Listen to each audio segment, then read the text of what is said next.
I now call on Brian Shanks, who's going to talk to us about alignment of talent management and business strategies. Thank you very much. Like any good consultant, I have slides.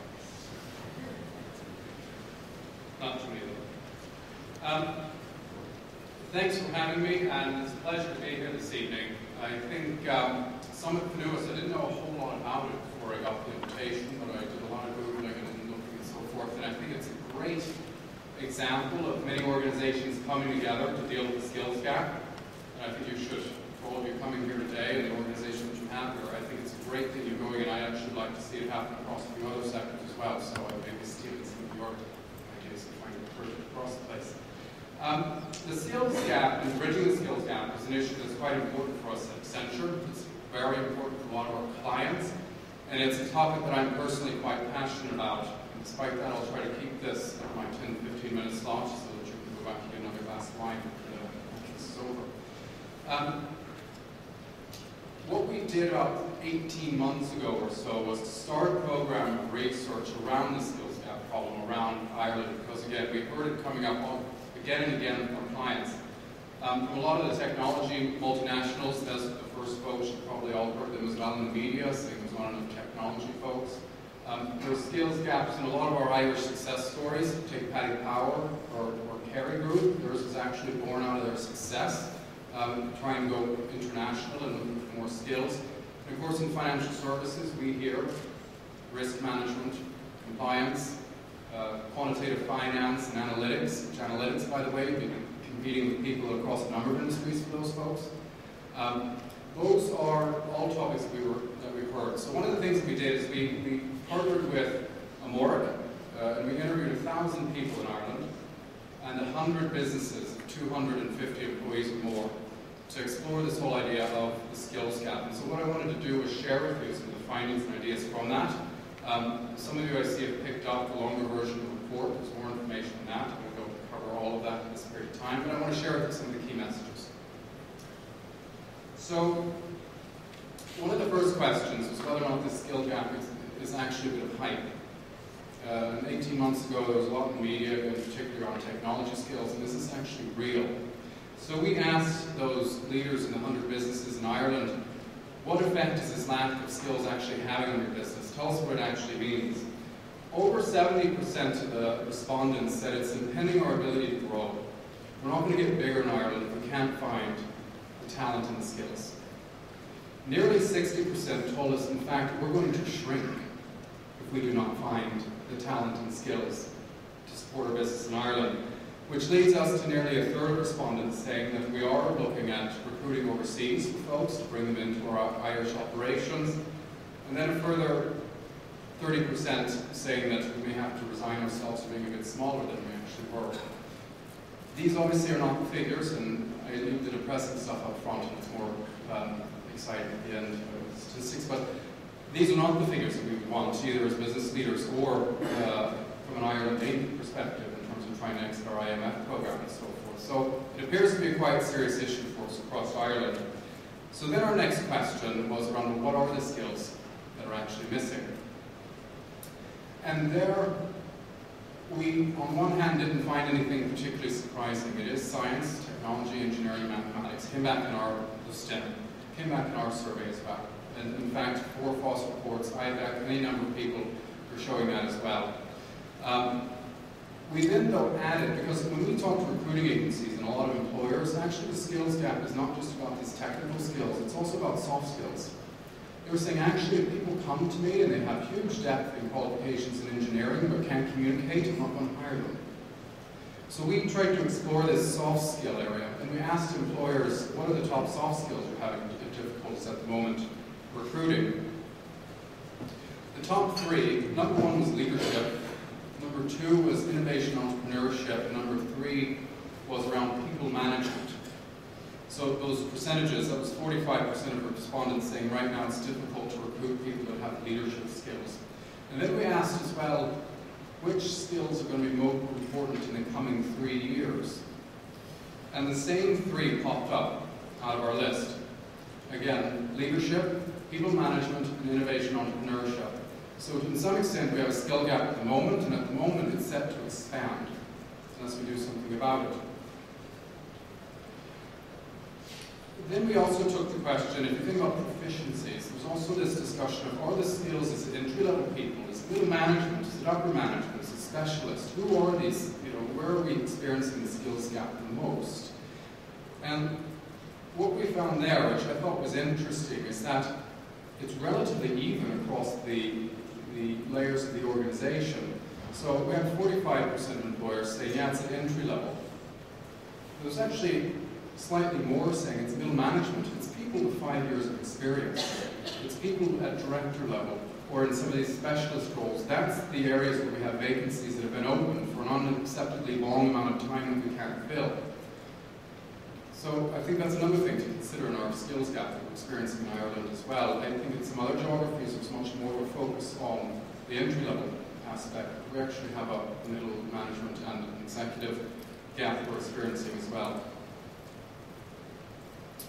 So this led us to a serious problem. We're learning a bit more about the skills gap. Who's going to fix it? Whose responsibility is it to develop the skills in the Irish workforce? And what we did is we gave folks 4 options. We said it's the education system, it's employers, it's the government, or it's employees themselves who need to take the onus of developing their skills. So, number 1, the people that voted number 1, it was more or less a tie between the education system and employers in terms of the primary responsibility for developing skills in the state that we need as employers. There was about 1/5 of folks that said actually employees need to take it on their own in order to make sure they have relevant skills, and then slightly for governments.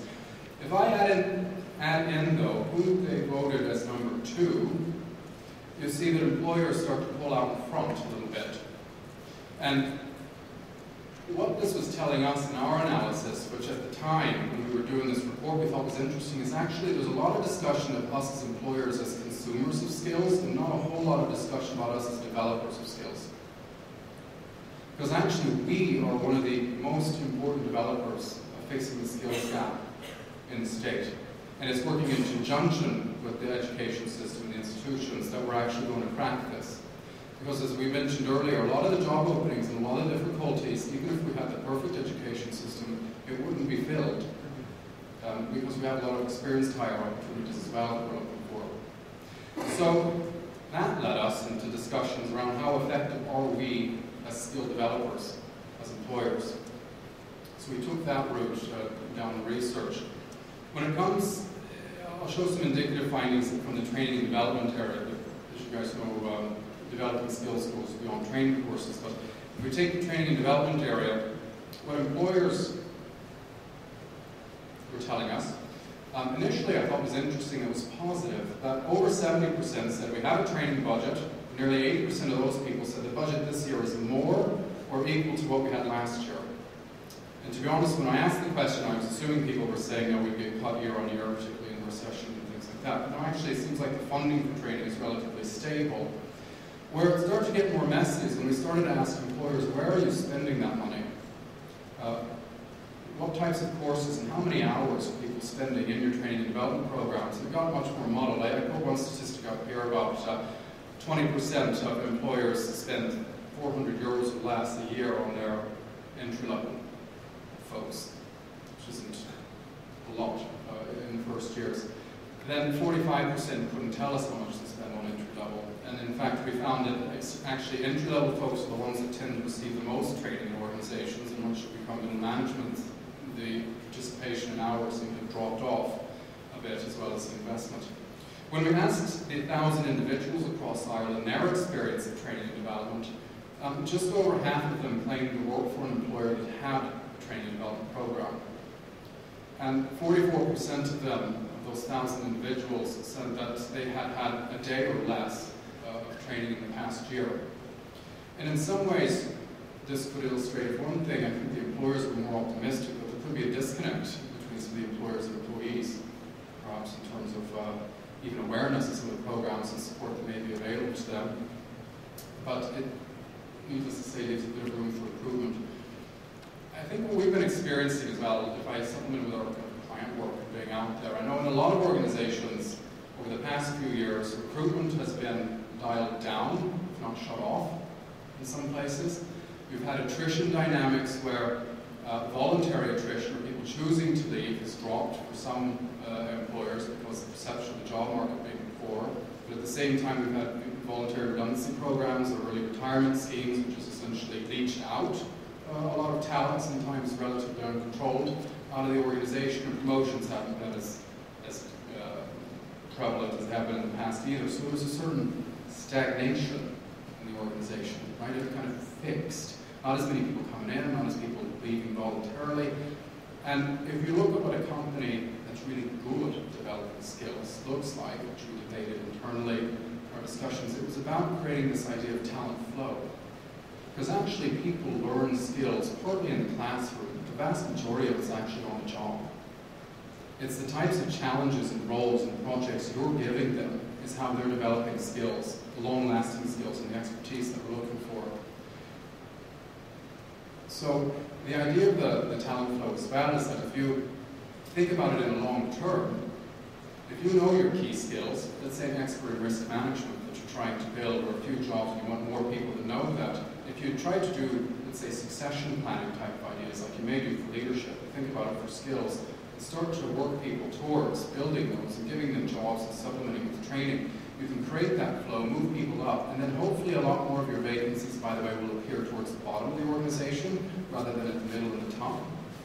Because those vacancies as well, I think, are more attainable to folks, let's say from the live register, taking skills conversion programs, they can more easily move into those roles, or perhaps, I would say for you guys, some of the retail banking folks who are leaving those banks and perhaps would be attracted to you guys as employees, being able to come into positions that are a bit more attainable in those expert programs at the middle and top of the organization.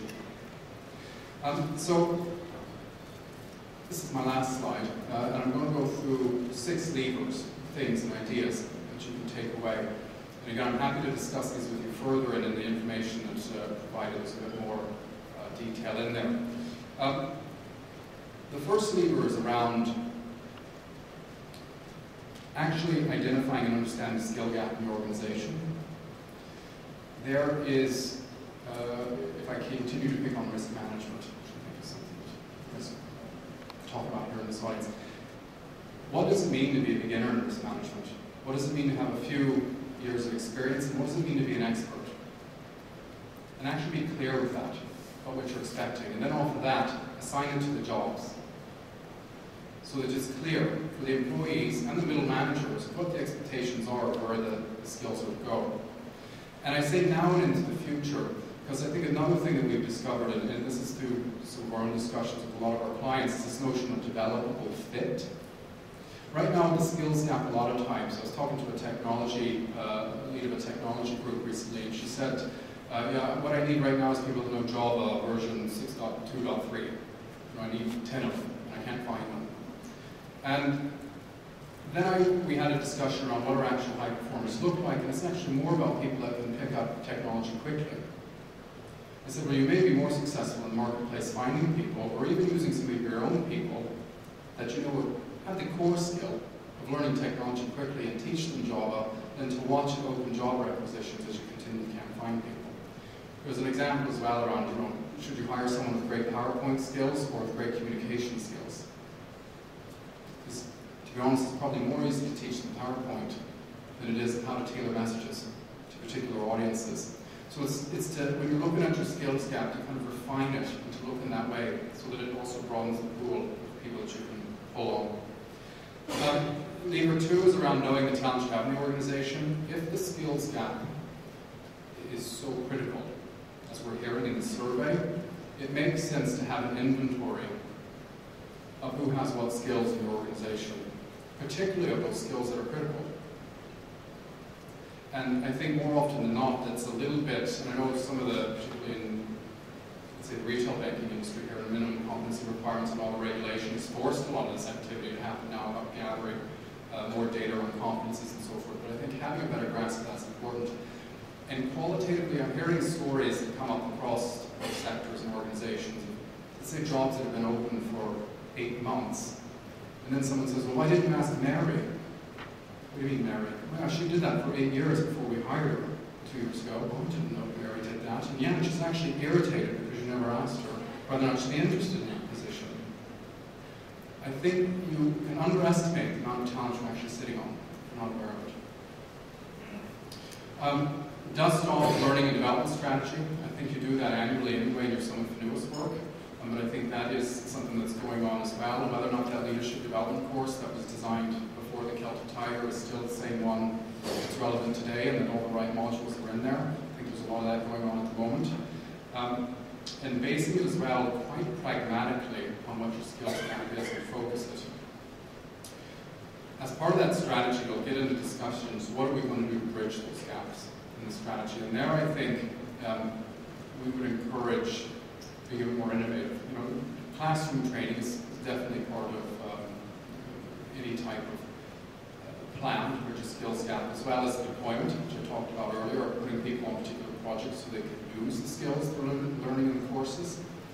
I would throw it as well. I know e-learning is something that sometimes I kind of shrug. You know, it's not would be great, but I have seen recently some really good advancements in that space. My first interaction with e-learning was back in the 90s. It was ridiculously expensive, and to create about an hour or so of courses, and it was virtually impossible to change it as well, and another huge sum of money.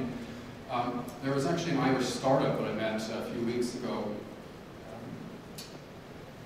Empower the User was the name of them. And they've created this whole application where you can essentially create, and it's for corporate learning departments, creating essentially video games or business simulations. And they had created one for one of the clients here in Ireland around performance management and how to deliver difficult feedback to people, and I thought it was incredible. And I've also seen an example of it used for job seekers, actually, about basic skills around CVs, and it's targeted towards younger folks. But again, it's not your father's e-learning. It's actually much more engaging and actually much cheaper. So I throw that out as well as an idea in the learning innovations. There's 6 of these in total, so we're on number 5 this time. Number 5 is this important role of the line manager, which has come up over and over again, particularly that middle management, line manager, and their key role of being people developers. And what that entails is that they understand that, you remember I talked about talent flow, moving people around the organization? The people that keep that thing flowing is your line managers. They talk to their employees about what the skill requirements are in their organization and perhaps what's hot overall in the company, and they explain that and provide career coaching to the people that report to them.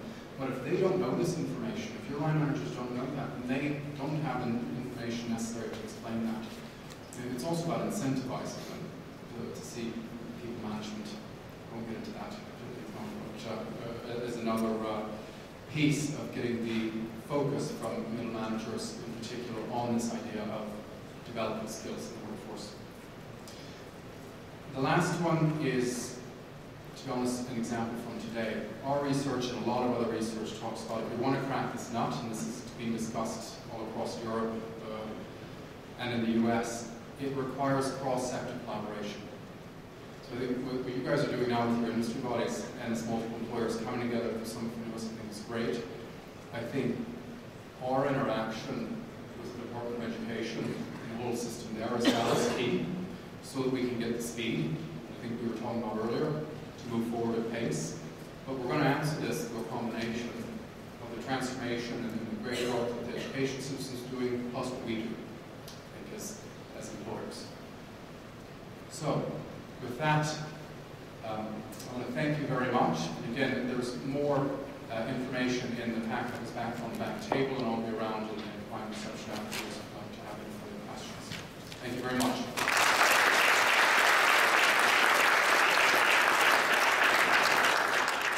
Okay, we're nearly there. We wrap up now in a couple of minutes. But just a couple of quick comments, drawing on some of the points raised. Susan's experience, work is changing, work is moving. It will always move, it will always change, and there is no nirvana in terms of suddenly getting to address it and suddenly our job is done. So I think Susan alluded to that quite well. And then Minister Quinn, and it's obviously the pertinent question today, how could we scale as a high value centre? So what would it take to create another 10,000 jobs, 20,000 jobs. I think any of us who have been involved within the sector for 10, 15 years, not only are we showing our age, but we probably remember days when the industry was growing at such a rapid pace that we wish it could slow down. And have we learned anything? And actually, I think we have, because if you look at the work that the network is doing, and the degree of collaboration that's occurring across the sector, I think there's a maturity involved in that, which I work across a number of different jurisdictions, and I don't think other jurisdictions are quite there yet. So I think that's a real advantage and opportunity that we should continue to focus on. So what I would say, and this is to kind of wrap this up, the network is there to your advantage, and I suppose the more engagement we get with the network, the more relevant it becomes, and the more strategic advantage we get collectively. And there are a couple of ways that you can engage with the network. Number one, obviously, to access the programs that are subsidised and are designed to a very high quality standard and with a high degree of certification and accreditation attached. But also engaging with the network in a way through your representative associations, or indeed directly with the network. If you, from your experience, see that there's a particular niche that there's a gap that we feel that we could address, be it for your own organisation or from discussions through your own networks, it's important, and there's an opportunity for you to bubble that up and really engage with us on that basis. And we've seen examples through things like green finance and so on, where we've actually successfully brought to market some very, very impactful programs. And there's a lot of drive and energy to engage with that. So I'll probably wrap it up with that. I'm not sure we have a microphone, or probably even over here. Or do we have time for Q&A? But I'm conscious of time, so I'll maybe give it a minute. If I see any hands raised, I'll take a question or two.